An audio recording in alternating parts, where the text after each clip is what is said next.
గంగానది ప్రధానాంశ స్వరూపిణులు. లోకపావని అయిన గంగా ప్రధానాంశ స్వరూప, విష్ణుపాదోద్భవ, ద్రవరూపిణి, సనాతని. పాపాత్ముల పాపాలు అనే ఎండుకర్రలను కాల్చివేయడానికి అగ్ని లాంటిది. సుఖస్పర్శ, స్నానపానాలతో నిర్వాణ పదవిని అందించే శక్తి కలది. గోలోకాన్ని చేరుకోవాలి అంటే గంగానది సుఖంగా సోపాన స్వరూపిణి. సర్వనది నదతీర్థాలలోకి ఉత్తమోత్తమైనది, పరమపావని.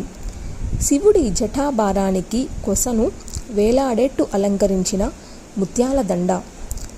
తపస్సులను శీఘ్రంగా సిద్ధింపజేసే పవిత్రురాలు.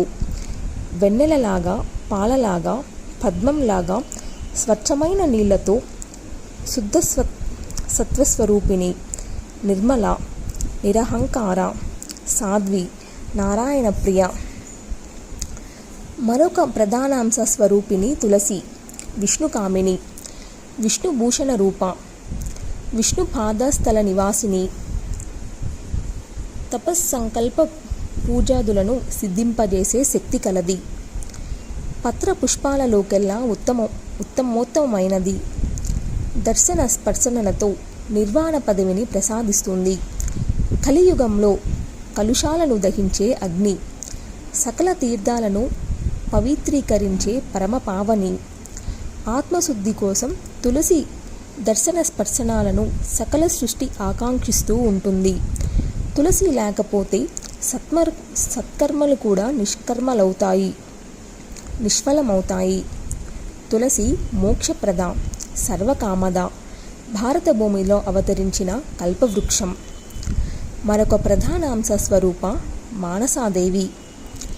కశ్యప ప్రజాపతి కూతురు, శంకరుడికి ప్రియ శిష్యురాలు, జ్ఞాన విశారద, అనంతుడికి సోదరి, నాగపూజిత, నాగేశ్వరి, నాగమాత, సుందరి, నాగవాహిని, నాగేంద్రగణ సంయుక్త, నాగభూషణ భూషిత, నాగేంద్ర వందిత, నాగశయని, సిద్ధయోగిని. విష్ణురూప, విష్ణుభక్త, విష్ణుపూజా పరాయణ. తపస్వరూప, తపస్విని, తపఫలప్రదాయిని. 3,00,000 దివ్య సంవత్సరాలు తపస్సు చేసి హరిని మెప్పించి తపస్సులలోకెల్లా అగ్రగణ్యురాలయ్యింది. సర్వమంత్రాది దేవతయై బ్రహ్మ తేజస్సుతో ప్రకాశిస్తూ బ్రహ్మస్వరూపగా, బ్రహ్మ భావన తత్పరగా విరజిల్లుతుంది. కృష్ణాంశ సంభవుడైన జరత్కార మునీశ్వరుడికి ఇల్లాలై ఆస్తికుడికి జన్మనించింది. ఆస్తికుడు ముని ప్రవర్తుడయ్యాడు. నారద మరొక ప్రధానాంశ సంభూత దేవసేన. మాతృకళలోకెల్లా పూజ్యురాలు. ప్రకృతిలో 6వ కళ, అందుకని షష్ఠి అని కీర్తింపబడుతుంది. త్రిజగదాత్రి, పుత్ర పౌత్రాభివృద్ధి ప్రదాత్రి. ఈవిడ వృద్ధరూపిణి, యోగిని, శిశుగుణ సంరక్షక. పురిటింటిలో 6వ రోజున 21వ రోజున అర్చించాలి. అటుపైన ఏడాది దాటే వరకు నెల పూజించాలి. శిశువుల క్షేమానికి ఇది అవసరం.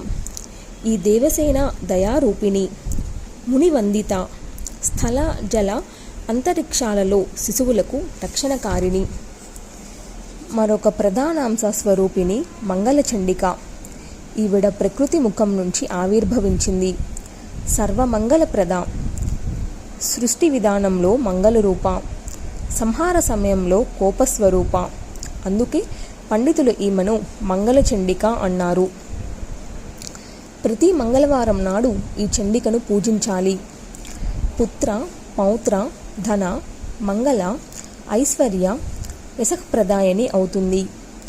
ఈవిడను సంతృప్తిపరిచిన వారికి, ప్రధానంగా స్త్రీలకు సకల వాంఛలు తీరుతాయి. ఈవిడకు కోపం వచ్చిందంటే క్షణంలో సకల సృష్టిని నాశనం చేస్తుంది. అంతటి మహేశ్వరి ఈ మంగళచండిక. ఇంకొక ప్రధానాంశ స్వరూప కాళిక, కమలలోచన.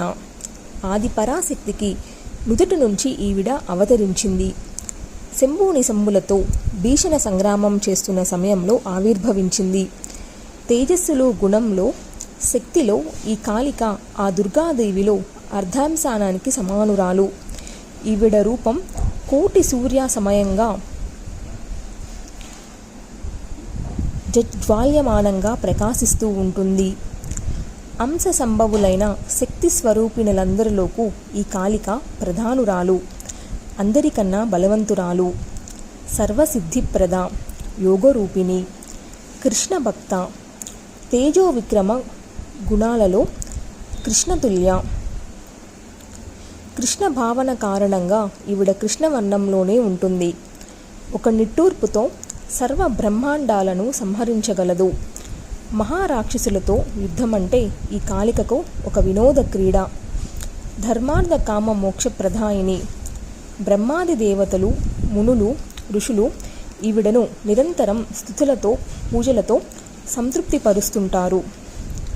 ప్రకృతికి ఇంకొక ప్రధాన అంశ స్వరూప వసుంధర. సకల ప్రాణకోటికి ఆధారం, పాడి పంటలకు నిలయం. రత్నాకర, రత్నగర్భ, రత్నాకరాశ్రయ అని ప్రజలు ఈ వసుంధరను కీర్తిస్తారు. సర్వోపజీవ్య, సర్వసంవత్సదాయిని.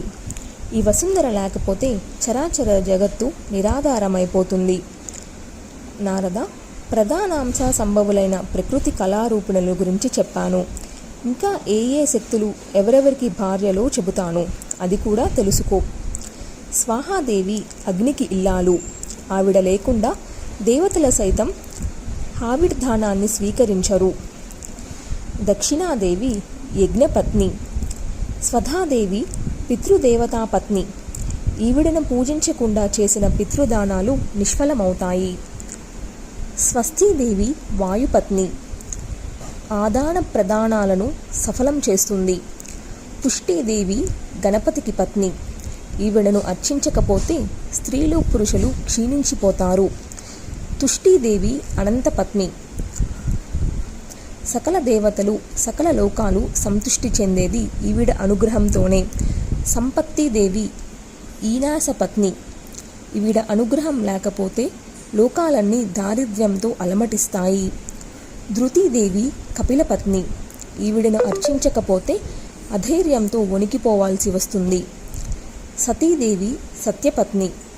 ముక్తులు ఈవిడను అర్చిస్తారు. ఈవిడ అనుగ్రహిస్తే లోకం బంధుత్వరహితమైపోతుంది. దయాదేవి మోహపత్ని. ప్రతిష్టాదేవి పుణ్యపత్ని. వీరి అనుగ్రహం లేకపోతే జగత్తు జీవన్మతమైపోతుంది. కీర్తిదేవి సుకర్మపత్ని. ఈవిడ కటాక్షం లేకపోతే జగత్తు యశోహీనమైపోతుంది. క్రియాదేవి ఉద్యోగపత్ని. ఈవిడ అనుగ్రహం లేకపోతే లోకాలన్నీ విధిహీనలైపోతాయి.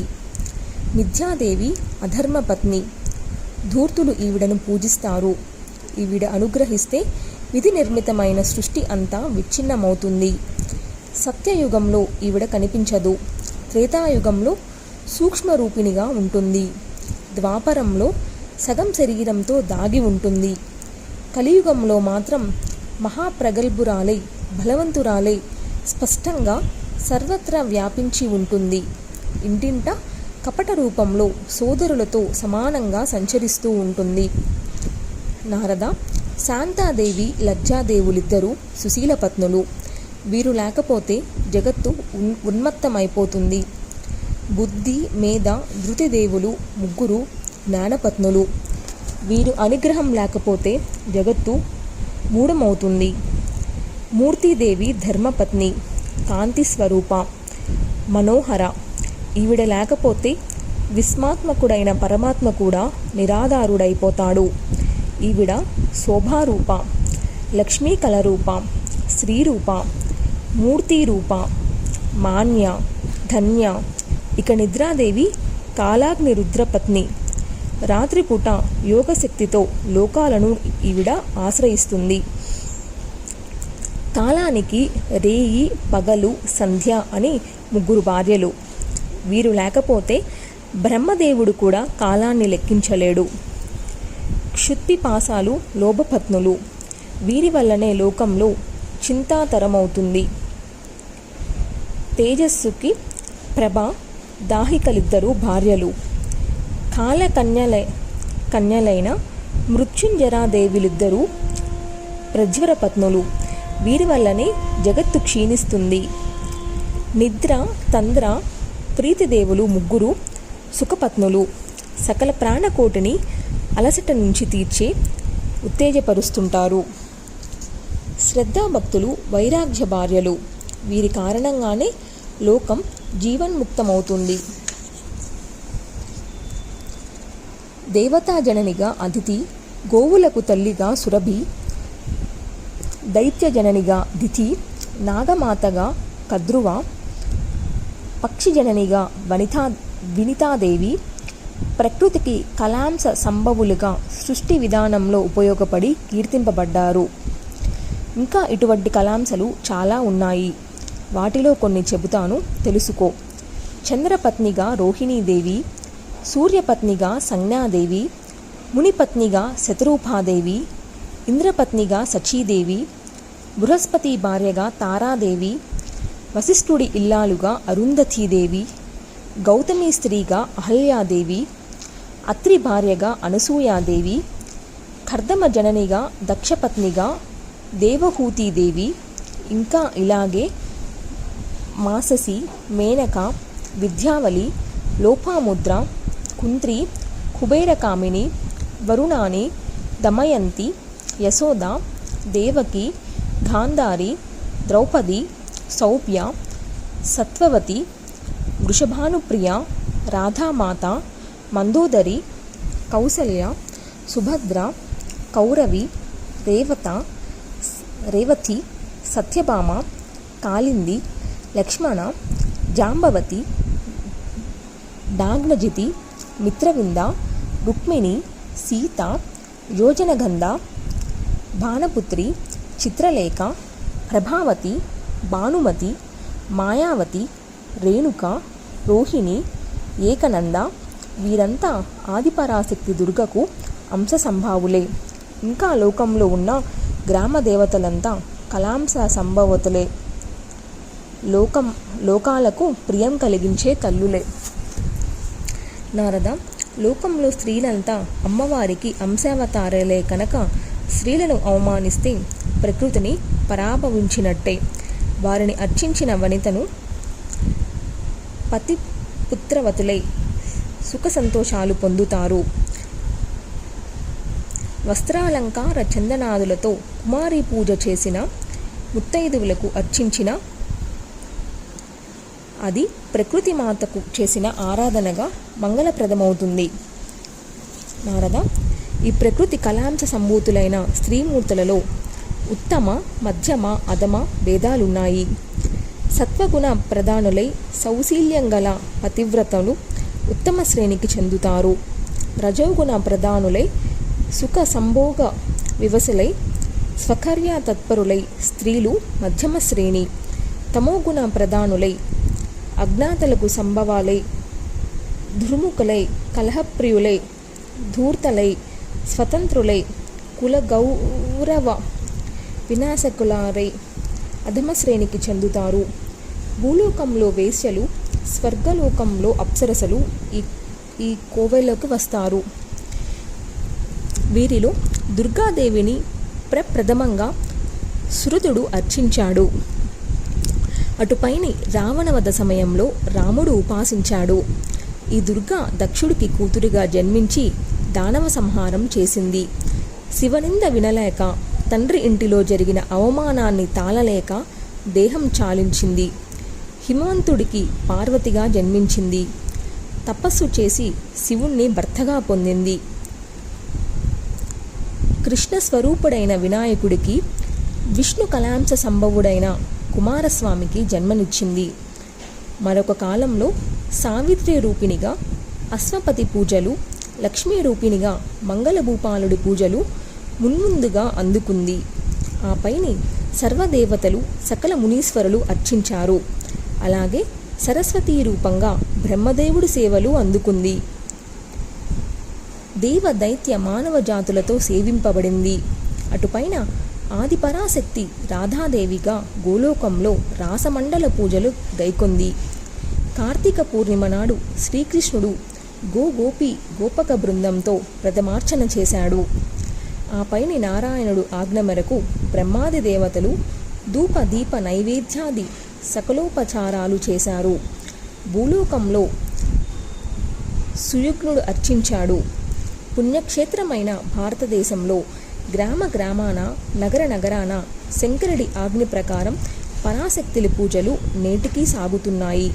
నారద, ఇది దేవీ కళారూపాల మహిమ. ఇంకా ఏమి తెలుసుకోవాలనుకుంటున్నావో అడుగు, నాకు తెలిసిన మట్టుకు చెబుతాను అన్నాడు నారాయణ మహర్షి.